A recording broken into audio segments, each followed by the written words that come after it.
Je vais vous présenter dans cette vidéo la fabrication d'une page animée en classe de grande section. Le but pour chaque enfant est de produire un objet fonctionnel se rapprochant des livres pop-up du commerce.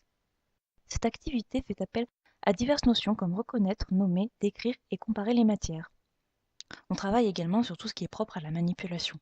Durant l'année scolaire, les élèves ont créé des poèmes. Le désir des enseignants était de regrouper ces créations dans un livret. Pour illustrer l'un des poèmes, il a été proposé aux enfants de fabriquer une page animée. Pour introduire cette activité aux élèves, je leur ai d'abord montré un livre pop-up du commerce. Ce livre reprenait le système que les élèves allaient reproduire. Ensuite, le livre a circulé auprès des enfants pour qu'ils puissent manipuler le système et toucher les différentes matières chacun leur tour. Après cela, nous nous sommes posé les questions suivantes. Comment fabriquer un tel système? De quoi est-il composé? De quel objet matière avons-nous besoin? Dans notre cas, les réponses attendues sont un disque, un cache de papier cartonné et d'une attache parisienne. Si les élèves ne donnent pas toutes ces réponses, il faut laisser faire pour qu'ils s'aperçoivent par eux-mêmes que quelque chose manque lors de la phase d'expérimentation. Il est important d'avoir préparé à l'avance un modèle pour aider les enfants en cas de blocage dans cette première phase de verbalisation, puis dans la phase d'expérimentation. Pour ne pas influencer ou limiter les élèves dans leurs essais, il ne faut pas préalablement disposer de matériel sur la table et leur distribuer à leur demande le matériel dont ils pensent avoir besoin. Ça tourne pas? Non. Pourquoi ça tourne pas à ton avis? Je sais pas. T'es le même que ma maman. D'accord.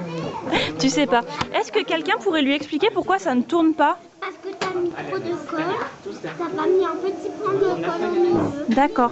Donc vous pensez qu'il faut mettre qu'un petit point de colle pour que ça tourne et pas plein de colle?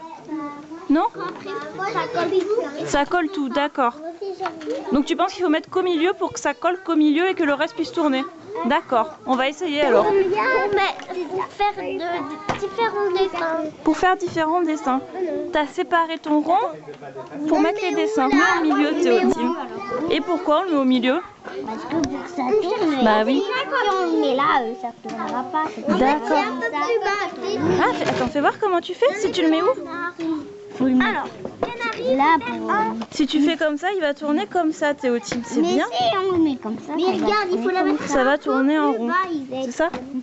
D'accord. Bah, en fait, Pardon. d'abord, j'ai découpé le rond, j'ai mis la petite et j'ai croisé. D'accord. J'ai croisé comme ça en bas. Tu dois mettre un point de pâte à fixe. Comme ça. Bah, est-ce que ça tourne? Tu as mis de la colle, toi, Louis? Fais voir.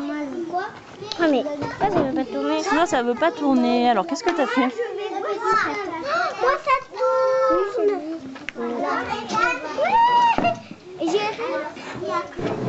Moi, j'ai mis ça comme ça. Et ça tourne? Oui, c'est bien. Alors, comment t'as fait, Louis? Est-ce que je peux aplatir ça? T'as aplati ça, d'accord.